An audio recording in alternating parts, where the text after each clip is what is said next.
In today's video, I am going to show you how to crochet a square basket.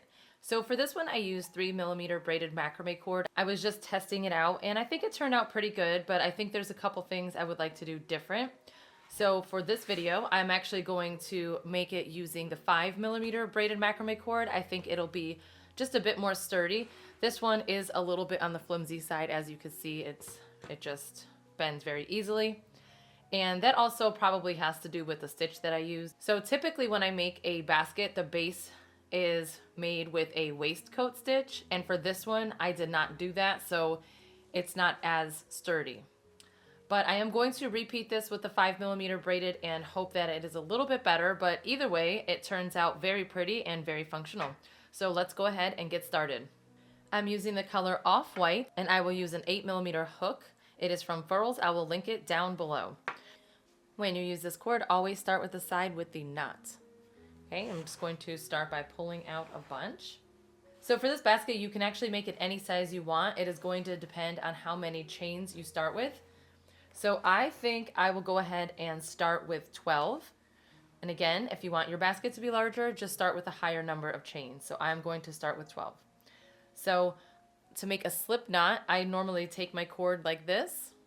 I twist it so that there's a little loop on the top, and then I place my fingers in between it and I pull the tail through, and then go ahead and place your hook, and then I leave the tail on the end that's closest to the hook. So again, I'm going to start with a chain of 12. So you just yarn over and pull through.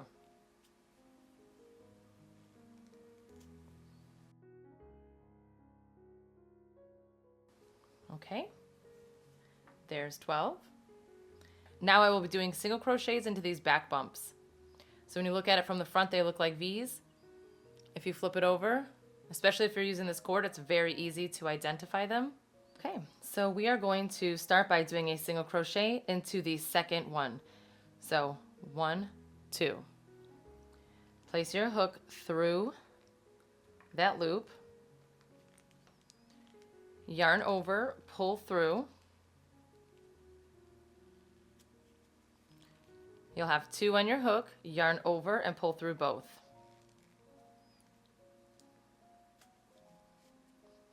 If you crochet tight, it is going to be harder to get into like it is for me, but that's okay. Now go into the next one. Again, push your hook through, pull up a loop, yarn over, pull through both.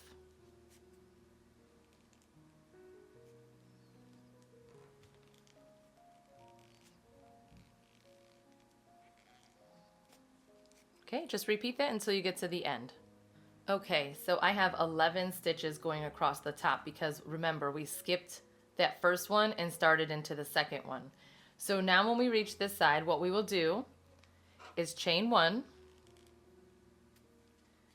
and then now we will flip our work, and then I will start single crochets into the back loop only, going all the way down. So you have the V, you have the one closest to you, we're going to the one in the back. So straight into this first one, go right into it and single crochet.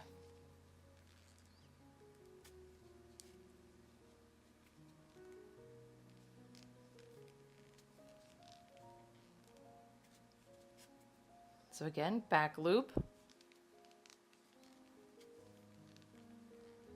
And then just continue to do that all the way down until you get to the end.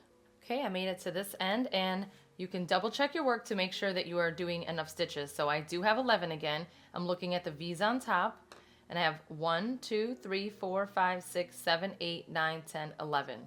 So again, once you reach the end, we will always chain 1, and then turn our work, and again go into the back loop only. So right into this first one here. Just place your hook right through that V, just like that, so that it goes just under the back. Pull up a loop, yarn over, and pull through both. So now I will repeat this again, doing single crochets all the way down, going through the back loop only. So this cord is from Mad for Macrame. I will link it down below, and you can use code CRE15 to save 15% in your entire order. And it is one of the best cords that I've used, especially for crochet baskets. Okay, so I'm going to continue doing this all the way down. Okay, and as you can see, I have one left, so I'll go into this last one. And that completes the third row. So my other one was about 14 rows, so I just completed row 3. You can easily make this basket a rectangle or a square. So basically you just continue the pattern over and over, exactly what I'm doing, until you are happy with the size. So if you want it to be a square, then obviously stop when it looks like a square. If you want it to be a rectangle, keep going until it is longer. So every time you reach the end of a round, you always just chain 1, turn it around, and then go right back into your single crochets into the back loop only. So that is it. That is literally the entire base of this basket. So I'm going to continue this until I have a square, and then I will show you what the next step is after that. So my base is 5.5 by 5.5, and as you can see, the top and the bottom end up with nice clear stitches, but the sides do not. So we have to add in a border so that there are nice stitches on all 4 sides. So I am going to go ahead and add 11 stitches going across, and I'm going to just go ahead and basically work my hook into these loops and openings. There's no like exact spot that I'm going. I'm just going to do my best to go in like similar spots throughout, but basically I just need to make sure that I get 11 going across. So I will place my first one here, right here.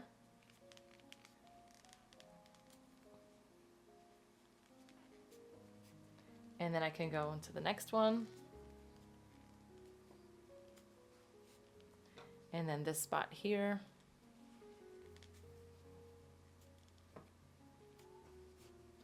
And then I will just continuously find spots throughout.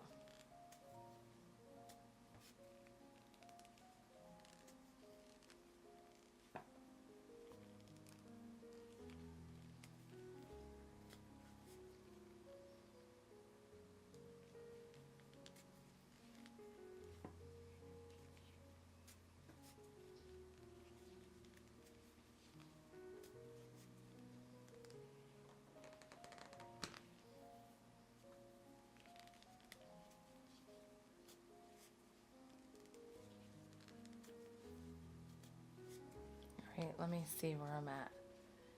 9. So I'm at 9, and then I'll do 10 and 11 into this one. So I'm just going to go directly underneath all of these stitches on this side.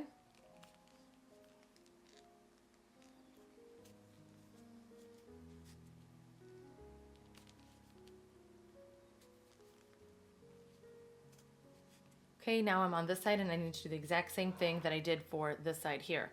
So the only difference now is I have that original tail. So what I'm going to do is hold it down. So when I go in to do my first stitch, make sure it's over your hook and include it. This way it's nice and secure and out of the way. So again, I'm going to be doing 11 going across. I'm just going to make sure I get in between all of these little loops.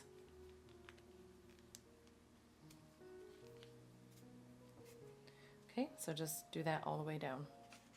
Okay, I just finished. I have 11 on this side, and then now I just have the last 11 to go over on this side. Okay, so I have my 11. Now I need to cut, pull this through,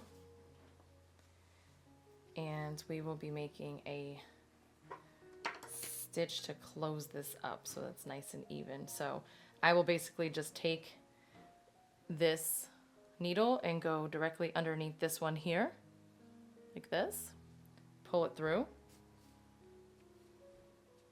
then cross it over there, and then slip it through here and the other loop. So there's 2 right there, and just pull it through. Once you pull that through, you'll have a stitch, just to close this up. And then I'm going to weave this into the back really quick, and then we will start the sides. Okay, the next step is to get the tail, place it over the side, and we are going to, you can start anywhere. I like to just start here in the middle. We are going to be adding single crochets into the back loop only. So if you're looking at this, you see the two V's. You have one on the bottom, one on the top. The top one is the back one. So I'm going to put my hook directly under, leaving a tail. Go ahead and pull up a loop. And then yarn over and pull through. And that will just start the first one. And then we will include this tail. So I'm going to go into the next one. Make sure that that tail is over my hook as well. Yarn over and make a single crochet. And do this all the way around in the back loop only. And the tail needs to be under just the first few, just to make sure that it does not come undone. Okay, and I will do this all the way around and meet you back to show you how to do the invisible join. Okay, the first round is done. Now to do the invisible join, I will take my hook out, and then we have this first stitch right here. So not the little sideways one, that was where we did our first chain to attach, but the first actual stitch. Place your hook from the back going to the front like this. Grab this little loop and pull it through, and then directly below it to the right there is a V. So all of these stitches create a V. So this one is right here. Place your hook through the V, and then make sure on the inside you split your post. So you'll see a cord on both sides just like that. Okay, and then we are going to pull up a loop,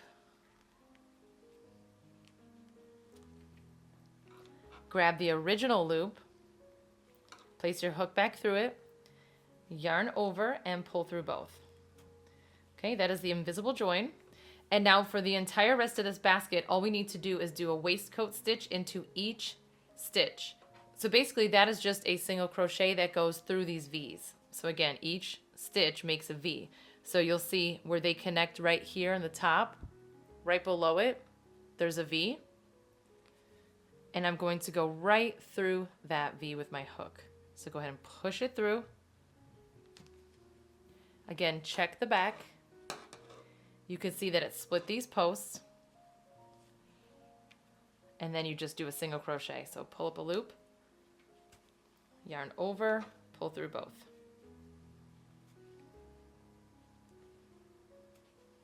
Okay, and that is it. So just repeat this throughout the entire basket. So again, push it through, make sure it splits in the back, yarn over, pull through both. And it is very important to make sure that you are splitting the posts in the back. If you do not, I believe it will make your stitches end up slanting a little bit. So I'm going to finish this round. I will show you the invisible join one more time, but basically that is it. This is how we make the basket until your desired height, and then I will show you how to finish it. So again, I'm going to take my hook out, and this is the stitch I'm going under. So just place it right underneath. Pull that loop in. Go directly under it to the right. Push it through. And you can feel it splitting the post and the V. Pull up a loop. Go through the original loop. Yarn over. Pull through both. And then this will start round 3. And then that's it. I will just continue for a few more rounds. Okay, I just completed 7 rounds, and for my 8th round, which will be my final round, I am going to be stitching into the back loop only again. So at this point for my invisible join, instead of going underneath both, I'm going to go underneath just the back loop and pull this through. And then here, I am going to go in between this piece right here. So kind of split that, but don't lose your loop. And then pull up a loop.